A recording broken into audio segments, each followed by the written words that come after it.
bendiga, mis amados hermanos, en esta bonita noche de estudio bíblico, ¿verdad? Déjenme, pongo mis lentes.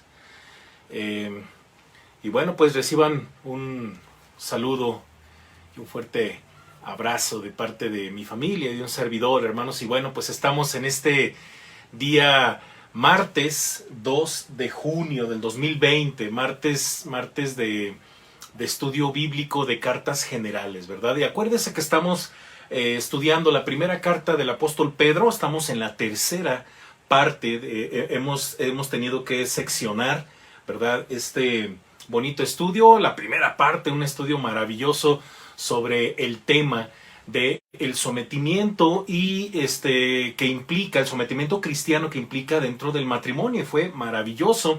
Después estuvimos viendo entre los versículos del 8 al 14, ¿verdad? El principio del sometimiento en medio del sufrimiento y en medio de la persecución.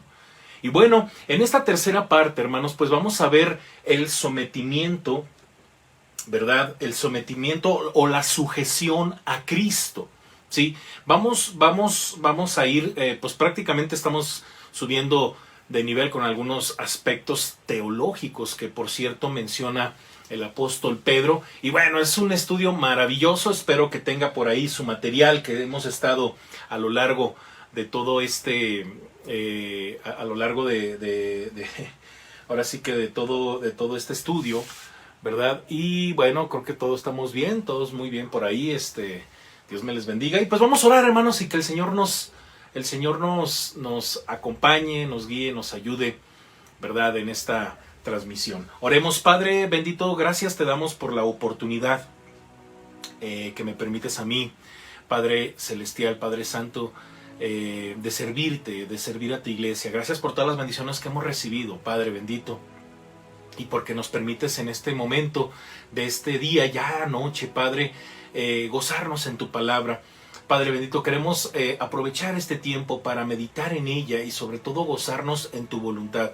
Padre bendito, que tu Espíritu Santo nos dé la sabiduría, el entendimiento y sobre todo, Padre, el valor para hacer tu voluntad y también cambiar lo que es necesario, si es así, Padre, cambiar en nuestra vida, Padre.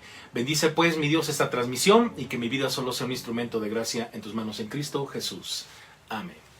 Amén, hermanos, pues vamos a continuar. Y bueno, pues yo le invito, hermanos, por favor, por acá, yo le invito que por favor, pues ahí me vaya siguiendo con su material. Acuérdense que empezamos con los comentarios. Acuérdense que los comentarios que desde hace 2 semanas se estuvieron pidiendo, fueron colocados, hermanos, de acuerdo, fueron colocados de acuerdo a los versículos que íbamos a estar meditando. Bueno, pues hoy corresponden los versículos del 15 al 22. Y vamos a comenzar con el comentario de nuestro hermano Alexis Pérez, ¿verdad? Capítulo 3 de la primera carta de Pedro, versículo 15. El hermano escoge este pasaje que dice: sino santificad al Señor en vuestros corazones y estad siempre preparados para presentar con defensa, con mansedumbre y reverencia ante todo lo que os demande razón de la esperanza que hay en vosotros. Muy bien, el hermano dice, ¿qué es aquello que hace que un cristiano no corra conforme a las corrientes de este mundo? ¿Qué es aquello que solamente un cristiano puede ofrecerle al mundo y que el mundo no tiene?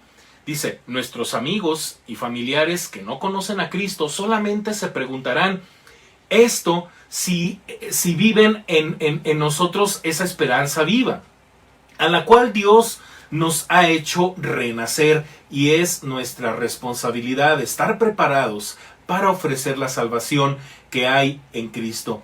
Que lo hagamos con mansedumbre también implica que lo hagamos con denuedo, con pasión y con urgencia, como Ezequiel en el valle de los huesos secos, ¿verdad? Bueno, en el libro de Ezequiel capítulo 37 tenemos esa bonita enseñanza, ¿verdad? Y bueno, nuestro hermano Guillermo Pérez, él escoge, nuestro hermano Guillermo, el versículo 16 que dice: teniendo buena conciencia para que en lo que murmuran de vosotros como de malhechores sean avergonzados los que calumnian vuestra buena conducta en Cristo. Muy bien, hermanos, dice que nuestra conciencia como fieles cristianos está acompañada del Espíritu Santo y pone una referencia bíblica en la primera carta a los Corintios, ¿verdad? 9 y 10, ahí el capítulo 9 y capítulo 10, el hermano nos pone esa referencia como para tener una lectura. Y dice aquí, actuando en nosotros como juez interno.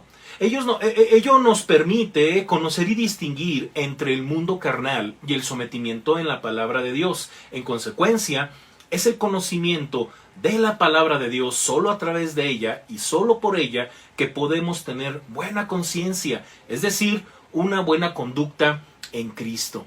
Qué bonito, ¿verdad, hermanos? Qué hermosos comentarios, qué hermosas reflexiones, mis amados hermanos.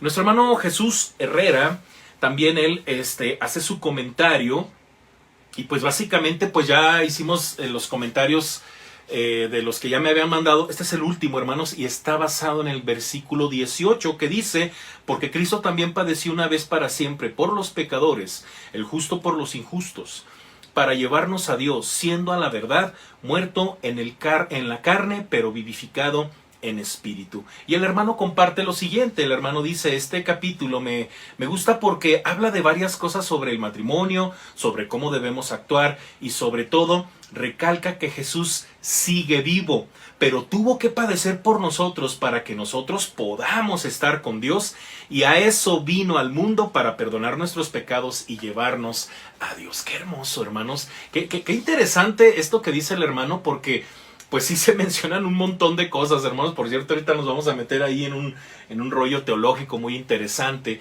¿verdad? Pero al final de cuentas el Señor Jesús está vivo. Eso es lo más importante y lo más relevante de todo esto que escribe el apóstol Pedro. Pero bueno, no vamos a dejar de lado las cosas que están alrededor de esta verdad fundamental, sobre todo de nuestra fe, y que es complementaria a nuestra vida, hermanos, en esta vida terrenal llena de muchos desafíos, llenas de muchos cambios, y que, bueno, hermanos, en todos estos cambios, en todas estas diferentes maneras de vivir nuestra fe, hermanos, refiriéndome a todo lo que viene, ¿verdad? Bueno, pues que en todos el Señor sea glorificado y exaltado. Y bueno, vamos a continuar ahora, hermanos, con la reflexión de un servidor. Y como le decía yo, hermanos, estos versículos son del 15 al 22. Mire que voy a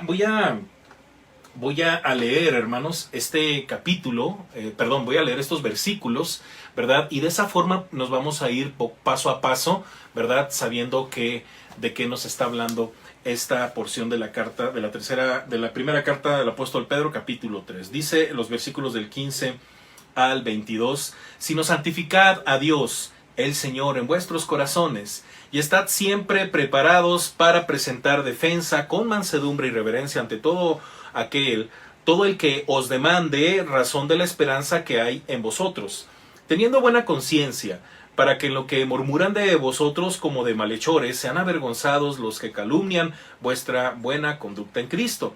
Porque mejor es que padezcáis haciendo el bien, si la voluntad de Dios así lo quiere, que haciendo el mal. Porque también Cristo padeció una sola vez por los pecados, el justo por los injustos, para llevarnos a Dios, siendo a la verdad muerto en la carne, pero vivificado en espíritu, en el cual también fue y predicó a los espíritus encarcelados, los que en otro tiempo desobedecieron, cuando una vez esperaba la paciencia de Dios en los días de Noé, mientras se preparaba el arca, en la cual pocas personas, es decir, 8, fueron salvadas por agua. El bautismo que corresponde a esto ahora nos salva, no quitando las inmundicias de la carne, sino como la aspiración de una buena conciencia hacia Dios, por la resurrección de Jesucristo, quien, habiendo subido al cielo, está a la diestra de Dios, y a él están sujetos ángeles, autoridades y potestades, ¿no?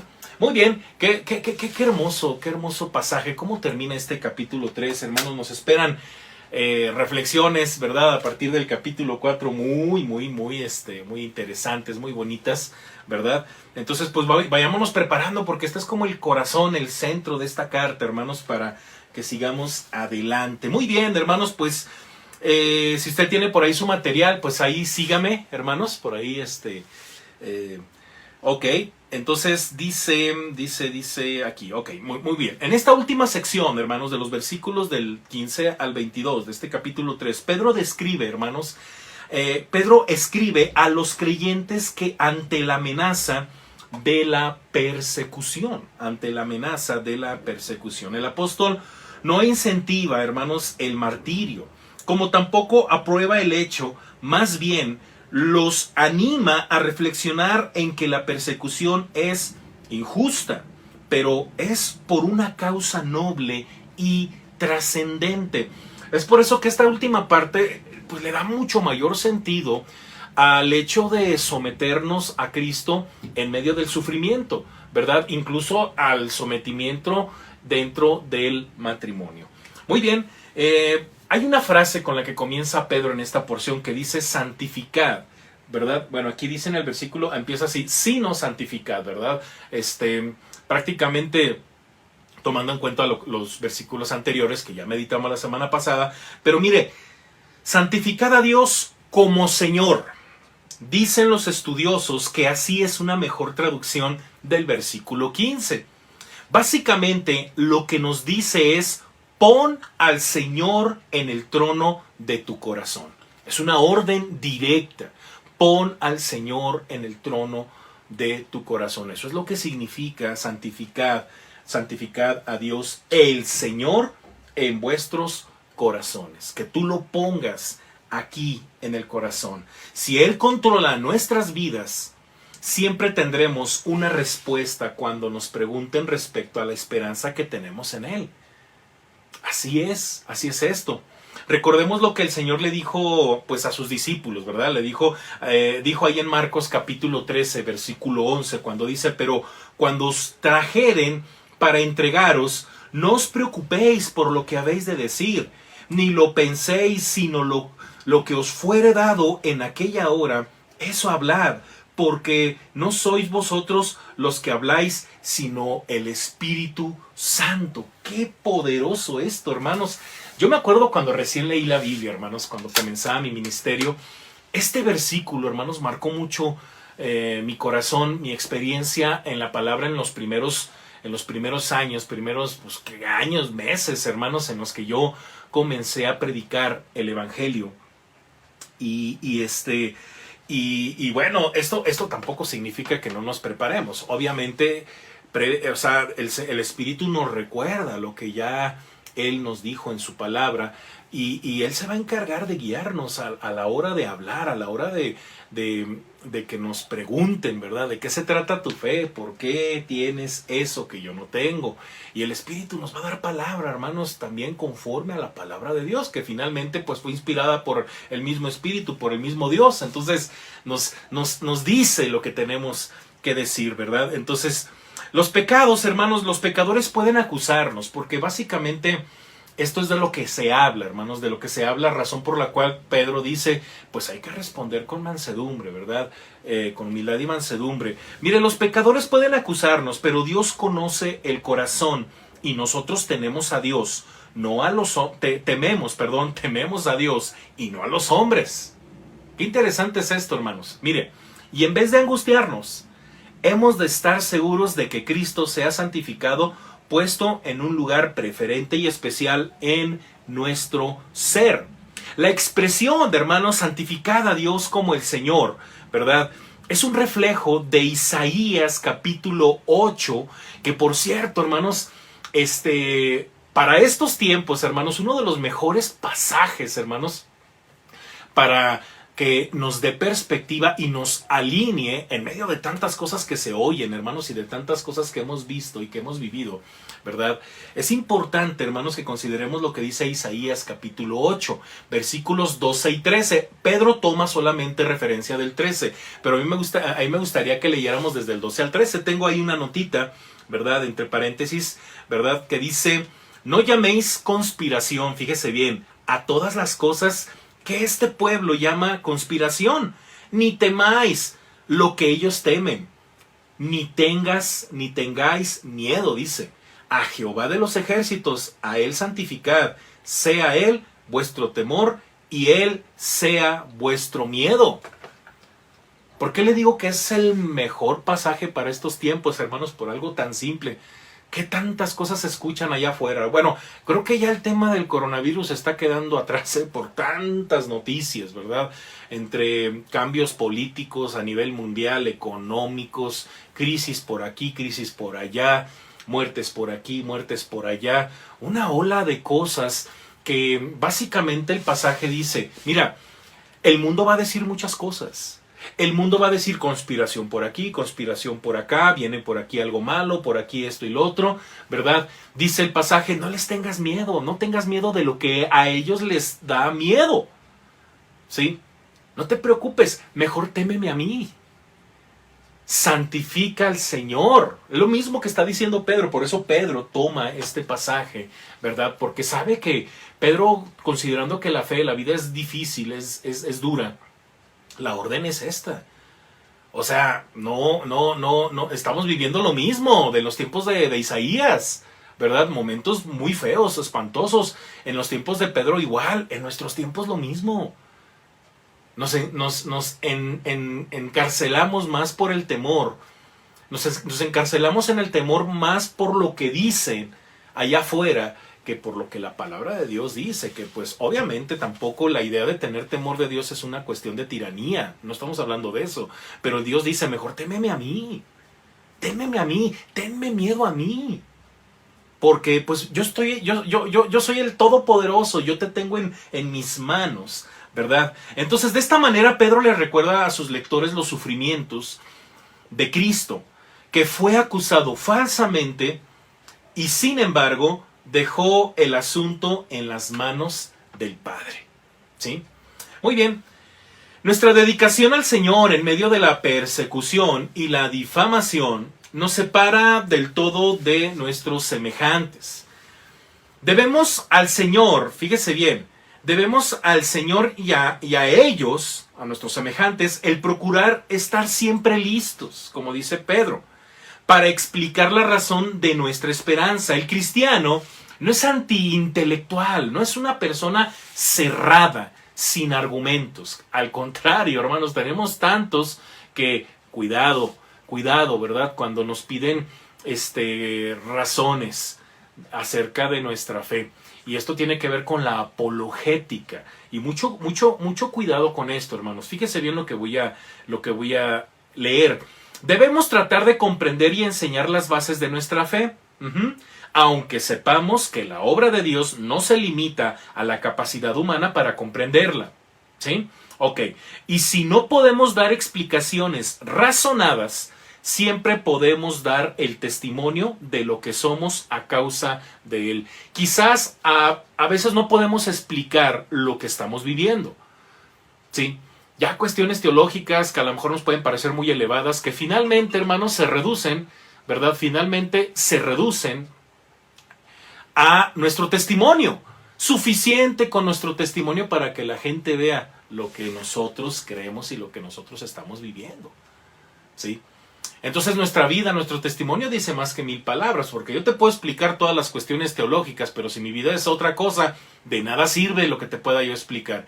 Es mejor vivirlo, ¿verdad? Pero bueno, las dos cosas son importantes. Así es. Entonces, y el mundo antiguo quedaba atónito al ver cuántos cristianos estuvieron dispuestos a ir al martirio antes de renunciar a su fe. Y fueron impactados más por la calidad moral de sus vidas. El mejor argumento es una vida consecuente, de testimonio, como consecuencia de esa fe que tanto explicamos. Mire, sin tantas explicaciones, el Señor, la gente ve nuestro testimonio. Por eso habla de dos cosas que tienen que ver con la conducta, hermanos, con humildad y mansedumbre.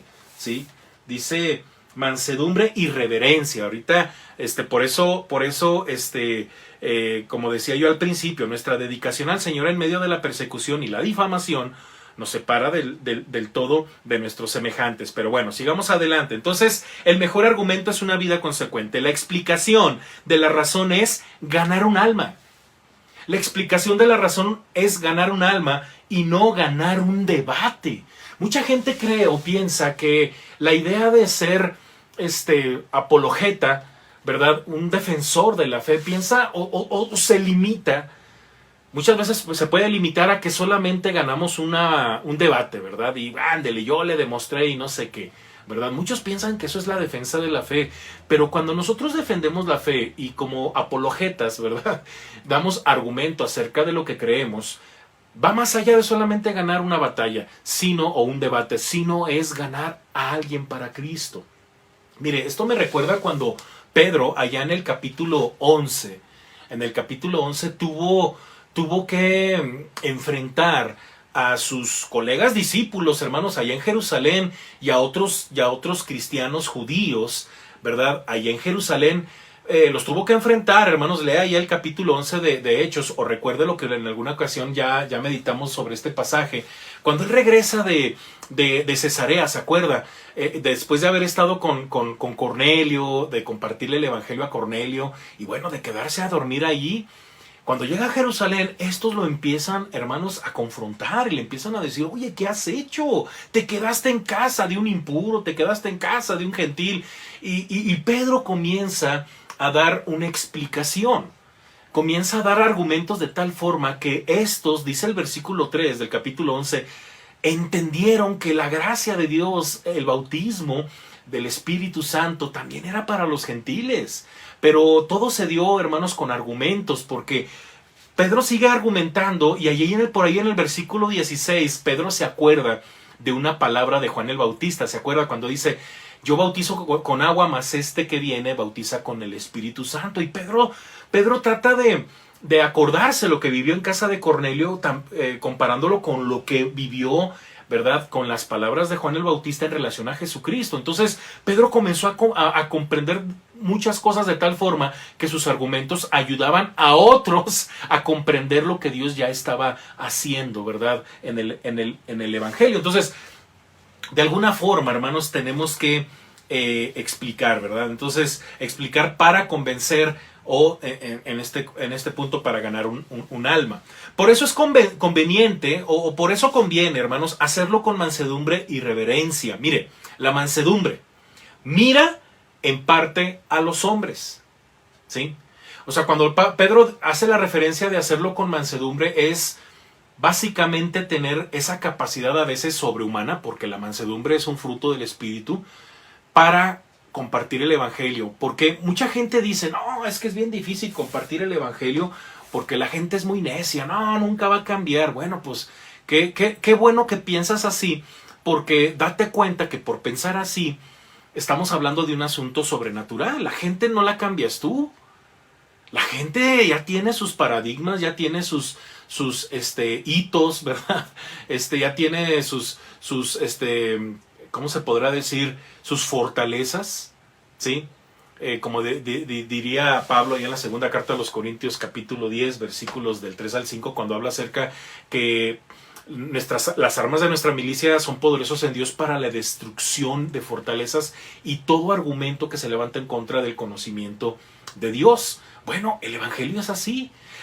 El dar explicaciones de nuestra fe es eso prácticamente, hermanos, y es un asunto espiritual, de tal forma que Pedro alude a la mansedumbre como parte del fruto del Espíritu Santo, que, ¿verdad?, mira parte a los hombres, mira en parte a los hombres. Y la reverencia que menciona Pedro en el versículo 15 es mayormente hacia Dios.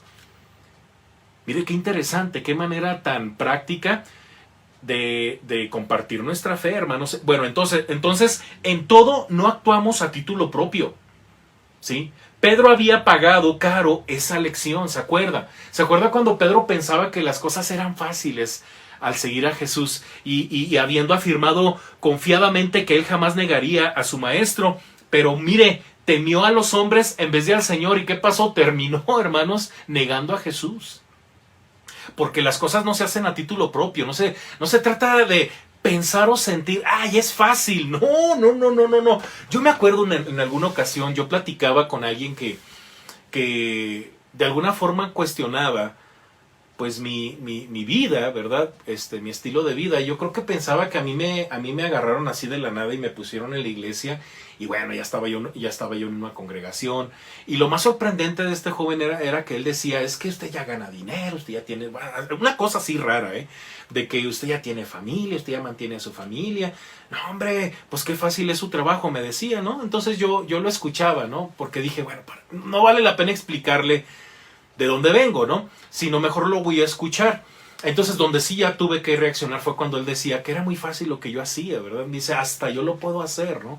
Y hasta yo puedo vivir de esto. Le digo, ojo, porque creo que tú ya estás cruzando una línea muy delicada en la que por tu idea de pensar, por tu idea limitada, carnal, de pensar que lo que yo hago es tan fácil que hasta tú lo puedes hacer, te puedes meter en un problema muy delicado, sobre todo en cuestiones ministeriales y sobre todo con Dios mismo, hermanos, porque hay gente que se mete en donde no le llaman y hace un desastre y terminan tan espinados que terminan siendo una pena terrible de testimonio en el mundo, una cosa espantosa, porque no se trata, hermanos, no solamente pararse al frente o presentarse ahorita ante una cámara y hablar y hablar y hablar y leer lo que hay que preparar, hermanos, pero sobre eso hay que estudiar, pero sobre eso hay un llamado, hermanos, hay un llamado y también, hermanos, la guía del Espíritu Santo. Yo no puedo decir un día, pues es bien fácil, ahorita cualquier cosa les escribo y les digo cualquier cosa. Si yo pensara así, hermanos, como le he dicho y es la tercera vez que lo digo, una de las cosas de las cuales yo tengo mucho cuidado, hermanos, es quedarme solo en el ministerio, sobre todo en una predicación. Pensar, hermanos, que es tan fácil, soy un profesional de los sermones. No, hermanos, a Pedro le pasó eso. Por eso Pedro está hablando prácticamente en virtud también a lo que él ya vivió en su experiencia y que él comprueba, hermanos, que esto es un asunto del Espíritu Santo. Por eso, muy, muy poderoso esto, hermanos, muy importante reflexionarlo, ¿no? Entonces, por la importancia de una conducta de que dé respaldo a las explicaciones habladas, se especifica lo siguiente: tened buena conciencia. Versículo 16, es decir, hacer lo bueno que ya sabemos de antemano que debe hacerse, ¿sí? Que se debe hacer. Pues de esta manera haremos ver que no es cierto aquello que que lenguas maliciosas hablan de nuestra conducta, y quienes lo afirman quedarán en ridículo, porque la gente va a decir un montón de cosas de nosotros, no se diga de los siervos de Dios, ¿verdad? Pero tenemos una relación en el mundo con las personas que nos miran a diario, los vecinos, a veces los parientes que no son cristianos, y ellos tienen una expectativa muy errada del ministerio y de la vida cristiana. Pues ellos no tienen al Espíritu Santo. Pero nuestra vida, hermanos, nuestra vida puede impactar, nuestro testimonio puede ser de tal impacto que esas cosas que dicen de nosotros, hermanos, pues obviamente sin nosotros pelear, ellos van a quedar en vergüenza, porque se van a tener que retractar. De hecho, hasta probablemente tendrán que pedir perdón. Pero bueno, hermanos, por eso dice Pedro, hay que tener una buena conciencia. Vivir en Cristo tiene que ver con una relación íntima con Él. Por cierto, la frase en Cristo, que también usó Pedro, ocurre unas 80 veces en las epístolas y es una de las expresiones favoritas del apóstol Pablo. Cristo es el centro y Cristo es la circunferencia de nuestra vida. Él es el campo de operaciones de nuestras actividades. El pasaje aquí explica la clase de vida que es buena, como lo leemos en Juan capítulo 1, verso 4, cuando dice, en Él estaba la vida, sí, y por fe, seguida por fidelidad, nosotros la compartimos. En los versículos del 18 al 22, hermanos, que ya es básicamente esta última parte de la reflexión de esta tercera parte del capítulo 3, hermanos, es mejor el ejemplo de ser, en los versículos del 18 al 22, es el mejor ejemplo de ser fiel aún en el padecimiento. Es el Señor Jesucristo. O sea, el mejor ejemplo fiel de padecimiento es nuestro Señor Jesucristo. Creo que aquí lo voy a corregir, ¿no? Entonces, en esta sección, hermanos, Pedro nos presenta una de las verdades más claras y preciosas de las Escrituras. Aunque se ofrecen problemas técnicos, hermanos, y también algunos de los conceptos más difíciles de interpretar. Pongamos atención, hermanos. Miren, los manuscritos existentes tienen una variedad de expresiones, ¿sí? Sobre todo en el versículo 18, hermanos, dice, la más notable gira alrededor de lo que se ha traducido como padecido. Versículo 18, ¿verdad? Cuando dice, porque también Cristo padeció una sola vez por los pecados, ¿sí? Tiene un detalle ahí muy interesante, fíjese bien. La más notable gira alrededor de lo que se ha traducido como padeció. Otros manuscritos antiguos, un poco más antiguos, ¿verdad? Dicen murió, ¿sí? Murió. En griego hay cierta similitud entre las dos palabras. Cualquiera de los dos conceptos, padeció o murió, expresa una gran verdad central en nuestra fe cristiana. Cristo sufrió, yo le pongo entre paréntesis ahí, murió por los pecados o referente a los pecados, una expresión común para el sacrificio por el pecado descrito en la ley levítica en que eran ofrecidos los animales o las aves. Acuérdense, ahí está, hermanos, en su material, esos pasajes de Levítico donde se hace esa referencia, ¿verdad? Porque se habla de holocausto y sacrificio, ¿no? Levítico 5:7 y Levítico 6:30, ¿verdad? Sin embargo, hermanos, la ofrenda de sí mismo de parte de Cristo era de tal índole infinita que bastó que se hiciese una sola vez y para siempre, una vez para siempre, como lo leemos en Hebreos capítulo 7:27 y Hebreos 9 del 11 al 14. El justo lo hizo a favor de los injustos, por sus heridas fuimos nosotros sanados, dice, ¿verdad? Como lo dice o lo leemos en Isaías 53:5, ¿verdad? El siervo sufriente, ese capítulo tremendo. El pecado, hermanos, a menudo separa al hombre de otros hombres, ¿sí? Y siempre lo separa de Dios el pecado. Pero el sufrimiento sustituto de Jesucristo es el medio para llevarnos a Dios. En él tenemos libertad y acceso a Dios con confianza por medio de la fe en Él, ¿verdad? Así es, como lo leemos, ¿verdad? Allá en Efesios capítulo 3, versículo 12. Muy bien, entonces las dificultades principales, hermanos, de lo que decíamos ahorita, de los versículos del 19 al 20, giran alrededor de cuando se predicó a los espíritus, ¿sí? Dice, cuando dice, bueno, termina el 18, pero vivificado en espíritu, dice, en el cual también fue y predicó a los espíritus encarcelados. Bueno, hay tanta gente que dice, ¡ay, qué pasaje tan complicado! Vamos a irlo explicando paso a pasito, hermanos. Y bueno, usted también tiene la libertad de pensar y decir, creo que es esto. Se lo voy a explicar, hermanos. Fíjese bien. Las dificultades principales en los versículos del 19 al 20 giran alrededor de cuando se predicó a los espíritus. ¿Cuál era su naturaleza? ¿Quién la hizo y a quiénes y por qué? Tocante al cuándo, algunos han opinado que fue hecho en el tiempo en que Noé hacía el arca. Otros que fue entre la muerte de nuestro Señor y su resurrección, o después tal vez durante su ascensión, ¿sí?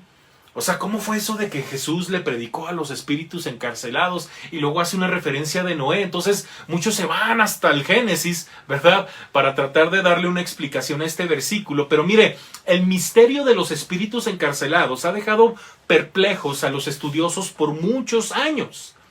Y no todos los intérpretes concuerdan sobre lo que significa. Solo tengamos presente la lección principal de este pasaje. Ahí usted lo tiene subrayado, ¿verdad? Y en negrita. Cristo sufrió injustamente, pero Dios le honró y le dio gloria. Por encima de cualquier cosa que vayamos ahorita a explicar. Esto es lo más importante.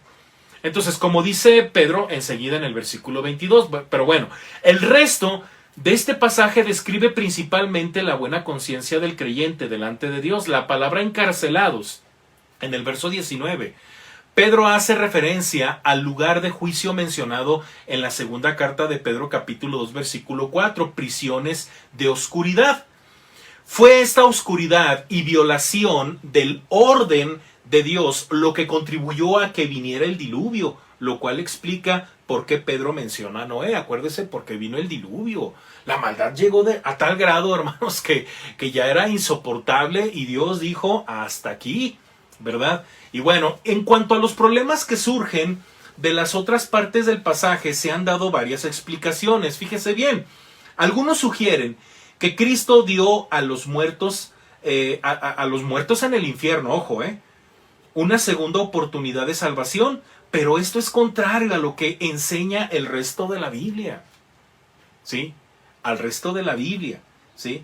Entonces, otros sugieren que Pedro solo dice que el mismo Espíritu Santo que levantó a Cristo de los muertos predicó mediante Noé, y que Cristo, entre su muerte y su resurrección, visitó a los espíritus de estas personas perdidas en prisión, el mundo de los muertos, y anunció su victoria. Qué interesante, ¿no? Y luego, no se explica por qué Jesús visitó a estos hombres y no a otros. Otra explicación es que los espíritus encarcelados, fíjese bien, esta es otra explicación, son los ángeles caídos de Génesis 6, que según la interpretación de algunos, hermanos, así yo escribo, así pongo este dato, convivieron con las hijas de los hombres yendo en pos de vicios contra naturaleza, como dice Judas versículos 6 y 7, y que muchos relacionan estos versos, ¿verdad?, de Judas con el escrito de Pedro. Bueno, por lo tanto, parece que estamos entre escoger que Cristo después de su muerte fue a proclamar juicio y no perdón, y victoria sobre las fuerzas del mal, o que por medio de Noé, esta es la otra opción, dada la oportunidad mientras se aguardaba el diluvio, ¿sí? En cuanto a lo primero, hermanos, o sea que después de su muerte fue a proclamar juicio y no perdón y victoria sobre las fuerzas del mal, o sea, en cuanto a esto, ¿qué propósito serviría? ¿Y por qué señalar específicamente la generación de Noé? De todos modos estaban condenados y no podrían haberlo ignorado, ¿sí? Y no podrían haberlo ignorado. La otra explicación parece ofrecer menos problemas, ¿sí? Pese a la secuencia de los detalles mencionando la predicación después de la muerte y vivificación. En 2 de Pedro 2:5 se habla de Noé, heraldo de justicia, y de su fidelidad a través de largos años al ir construyendo el arca, lo cual de por sí sería una llamada a huir de la ira venidera. Y el papel en la historia del Cristo antes de su encarnación se ve en tales pasajes como Hebreos 11:26, al señalar, por ejemplo, que Moisés consideró el oprobio por Cristo como riquezas, ¿verdad?, como riquezas superiores. Además, ya en capítulo 1, versículo 11, que ya leímos de Primera de Pedro, hermanos, Pedro ha dicho que los profetas escudriñaban para ver qué persona y qué tiempo, ¿verdad? Escudriñaban, escudriñaban para ver qué persona y qué tiempo indicaba el Espíritu de Cristo que estaba en ellos, quien predijo las aflicciones que habían de venir a Cristo y las glorias después de ellas. Y sobre todo, hermanos, Jesucristo diría: yo soy en mi Padre y vosotros en mí, y yo en vosotros. Juan 14:20. Y Pablo, dice, y no vivo yo, sino que Cristo vive en mí, según Gálatas 2:20. Y Cristo en vosotros, la esperanza de gloria, Colosenses 1:27, hermanos. Nuestro Señor se identificó con sus siervos. Mateo 25:40 dice: y respondiendo el rey les dirá: de cierto os digo que en cuanto lo hicisteis a uno de estos mis hermanos más pequeños, a mí lo hiciste. A mí lo hiciste. Y lo ha hecho desde la creación, hermanos. Nuestro Señor se identifica con sus siervos y lo ha hecho desde la creación. ¿Qué creo yo, hermanos? Mire, yo creo que eso que está haciendo referencia a Pedro es que es la proclamación. Mire, yo siempre he visto a Noé como el proclamador de la esperanza, porque pues la esperanza era el arca de Noé, ¿verdad? El arca que se estaba construyendo, ¿verdad? Pregonero del mundo antiguo, hermanos, pero era Cristo por medio de Moisés predicándole a estas almas perdidas, porque la referencia al mundo en los tiempos de Moisés siempre es comparada, ¿verdad? Como un punto cúspide, hermanos, en que la humanidad va a estar perdida. Y de hecho, en los evangelios se habla y se menciona que como en los días de Noé, que se casaban y bla, bla, bla, ¿verdad? Así será el tiempo de la segunda venida. Y siempre esa referencia de los tiempos de Moisés como ese tiempo en el que la humanidad va a estar bien perdida. Pero en esos tiempos también había gracia y esperanza por medio, hermanos, de un instrumento como lo era Noé, que Noé fue presumido por Dios en varios pasajes del Antiguo Testamento, hermanos. ¿Se acuerda de aquel pasaje que leíamos el otro día donde hay un juicio sobre la tierra? Y Dios le dice a un profeta, pero si existiera Noé, si existiera Job, si existiera Daniel, solamente estos se salvarían. Porque así fue en los tiempos de Noé, por eso fueron muy pocas las personas que se salvaron. Dice Pedro, 8 personas, porque el mundo estaba muy podrido. Entonces, el hecho de que Noé hiciera eso en su época, pregonara a un mundo muy caído, hermanos, no significaba que estaba solo haciéndolo, estaba Cristo con él, su espíritu estaba con él y el Señor estaba hablándole a ese mundo, por eso vino un juicio, por eso cayó, hermanos, porque esto va a pasar a futuro. Ahorita nosotros somos, hermanos, esos pregoneros de este tiempo. Tarde que temprano las puertas se van a cerrar, como en su momento se cerraron en el arca de Noé. Y no es que nosotros las vayamos a cerrar, el Dios las va a cerrar. Va a llegar un momento en el que no va a haber vuelta atrás. Nosotros somos los pregoneros de este mundo contemporáneo, mientras que Noé en Cristo fue el pregonero del mundo antiguo. Entonces yo creo que eso es lo que básicamente Pedro está hablando, porque de eso, o sea, lo refuerza. Pedro está reforzando con este ejemplo de Noé, con el argumento que ya le expliqué acerca del testimonio. Mire, la apologética va más allá, que usted se sepa un montón de cosas de la Biblia y se ponga a debatir y ganar el debate y se acabó. No, hermanos, realmente nuestra predicación es nuestro testimonio, una vida en santidad a la altura del pregonero del mundo antiguo como lo fue Noé, un hombre justo, que por cierto, ahorita mencionaba, ¿verdad?, la referencia que Pedro hace en el capítulo 2, versículo 5 del apóstol de Noé, que dice, porque lo vamos a leer en su momento cuando pasemos a la segunda carta, y dice, y si no perdonó al mundo antiguo, fíjese bien cómo dice, y si no perdonó al mundo antiguo, sino que guardó a Noé, pregonero de justicia, con otras 7 personas trayendo el diluvio sobre el mundo de los impíos. Usted y yo, hermanos, por la justicia que tenemos en Cristo, vamos a traer juicio a este mundo. Sí, hermanos, más adelante vamos a hablar de todo eso. Sí, entonces yo no puedo pensar, hermanos, o sea, imagínense decir que le predicó a los espíritus encarcelados refiriéndose a los ángeles que tuvieron relaciones sexuales con las humanas. Oiga, la misma Biblia dice que los ángeles ni sexo tienen. Como para yo terminar interpretando el pasaje con una cosa así tan rara. ¿Y qué cree? Muchos teólogos piensan eso y dicen, oh sí, es que por eso de ahí nacieron los gigantes. Y digo yo, Padre Santo, creo que la Biblia no nos está enseñando eso. Oh, sí, lo dice el libro de Enoc. Bueno, para empezar, aquí no tenemos el libro de Enoc, ¿verdad? Y hay que tener mucho cuidado con todas esas corrientes que están fuera de la Biblia y que nos desvían de algo que es tan importante, que es tan básico en nuestra fe cristiana, que es el testimonio. Y que nuestra vida, hermanos, debe ser prácticamente en este tiempo contemporáneo como en el mundo antiguo lo fue Noé, hermanos. Ese es el ejemplo que Pedro está tomando, reforzando el valor, ¿verdad? Reforzando lo que comienza diciendo en esta tercera parte en el capítulo 15, ¿no? Cuando dice, estad siempre preparados, dice, para presentar defensa.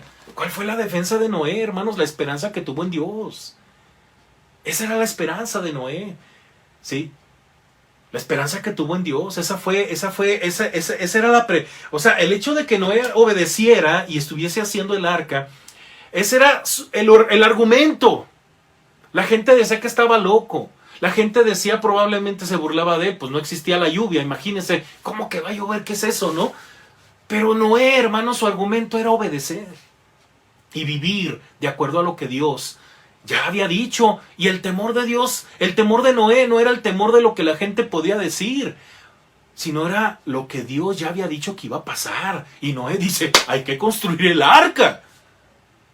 Entonces, oiga, a nosotros nos debe de dar temor lo que ya Dios dijo, hermanos, porque hay un infierno, hay una separación eterna del hombre que no se arrepiente de su pecado. Eso debería de ponernos a temblar, hermanos, porque va a haber un juicio en el que vamos a ver a mucha gente, y de hecho mucha gente muy cercana, muy querida, que va a estar en el infierno por la eternidad, hermanos. ¿Por qué? Porque no les predicamos. Porque tuvimos más miedo que lo que veíamos en la calle, que si las pandemias, que si las crisis económicas, y perdimos tanto tiempo en esas cosas de alrededor, que tener temor de Dios, hermanos. Va a haber un día muy espantoso, hermanos, para el que no ha recibido a Cristo. Yo cuando, ahora que fue lo del fallecimiento de mi hermano Omar, que cómo me partió el corazón esta situación, ¿verdad?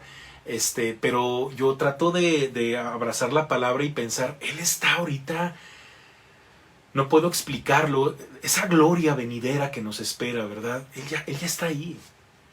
Él ya está ahí disfrutando, descansando. No quiero pensar cómo está Él gozando de la presencia de nuestro Dios, ¿verdad? Que es algo maravilloso. Y mientras nosotros acá pues batallando, hermanos, pero como en los tiempos de Noé, no tengamos miedo de lo que viene aquí, hermanos, de lo que va a pasar aquí. Mejor temamos a lo que Dios va a hacer, hermanos. Por eso, no sé si ya me expliqué, hermanos, creo que le di mucha vuelta a todo este argumento, pero creo que era importante dejarlo en claro.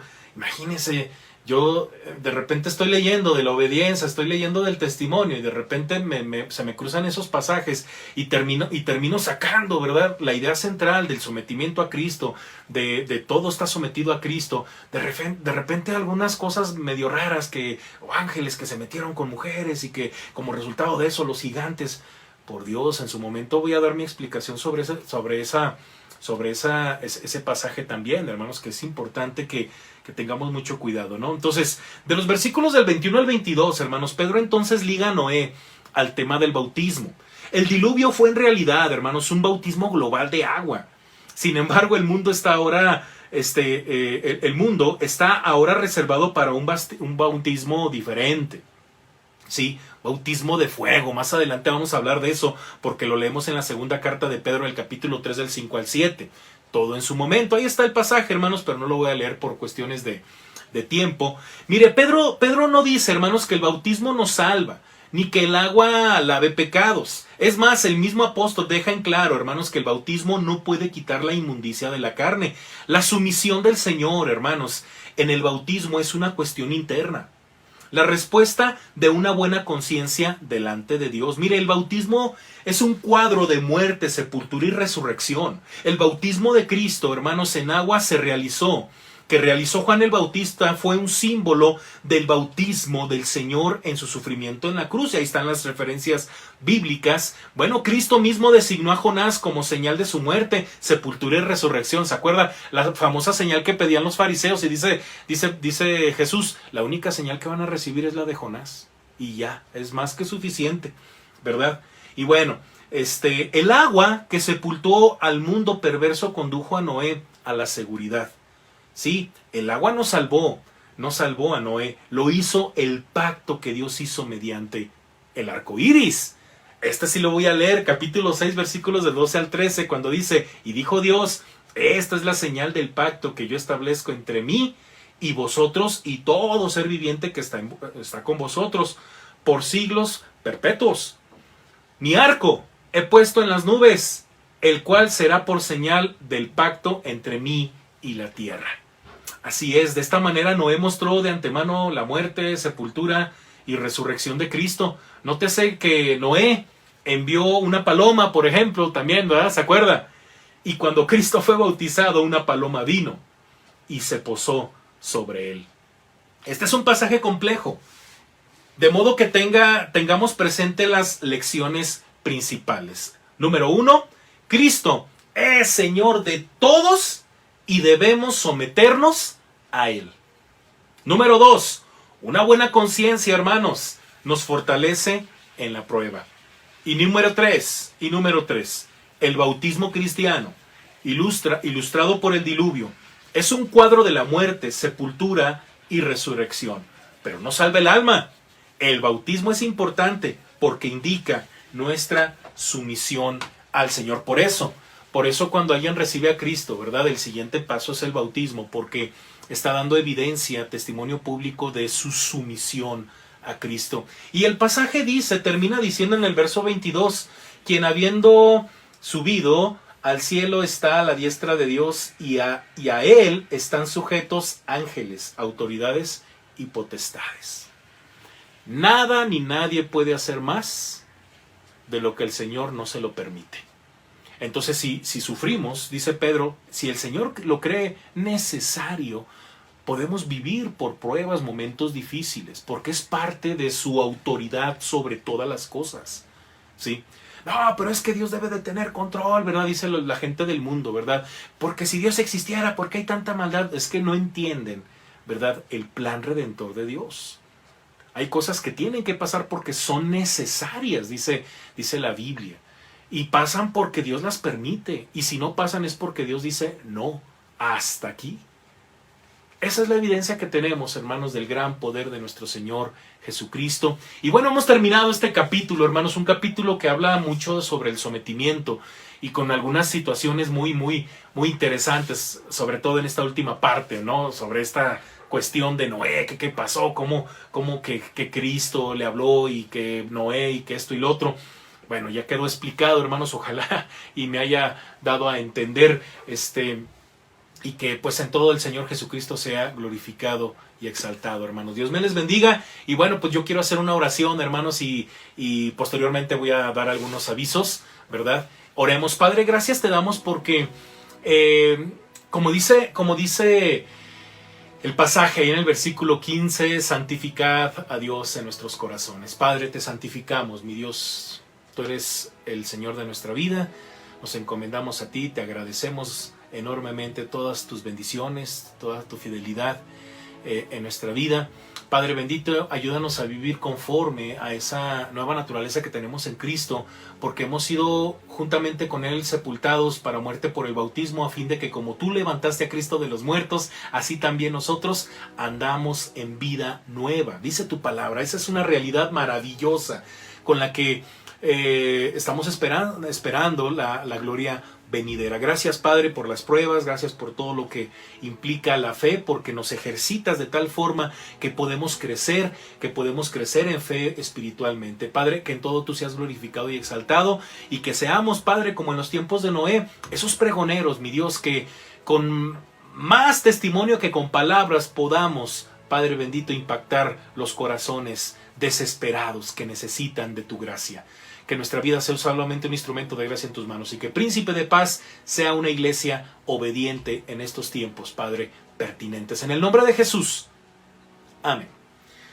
Amén, hermanos, Dios me les bendiga. Y bueno, como le comento, el día de mañana es Conectados, hermanos. Es importante su participación, hermanos. No nos haga sufrir, ¿verdad? Porque de repente mi hermano Juan Carlos, ¿verdad?, me dice, pastor, no han mandado, hay que hacer la invitación. Sí, hermanos, mandemos nuestros videos, nuestros saludos, nuestras recetas, todo lo que usted crea que pueda ser de gran bendición para nuestra vida, hermanos. Acuérdese, Conectados, hermanos, es nuestro espacio.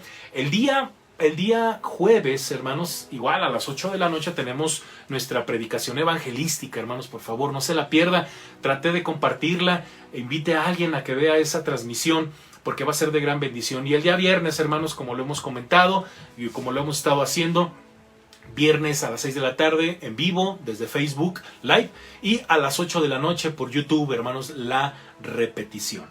Muy bien, hermanos, y bueno, el sábado nuestros jóvenes conectados con Dios, con nuestro hermano Alexis. Dios me les bendiga, hermanos. Bueno, pues esto ha sido todo. Descansen, hermanos, y un fuerte abrazo. Sigamos diezmando y ofrendando, hermanos, porque, bueno, la obra sigue, hermanos, y sigamos dando un poco de lo mucho que el Señor nos da para seguir, hermanos, con todo esto que es para honra y gloria de nuestro Dios. Bueno, esto nos ayuda y hermanos, porque el Señor es el que nos sostiene. Y bueno, pues Dios me les bendiga, hermanos. Descansemos. Hasta la próxima. Bye, hermanos.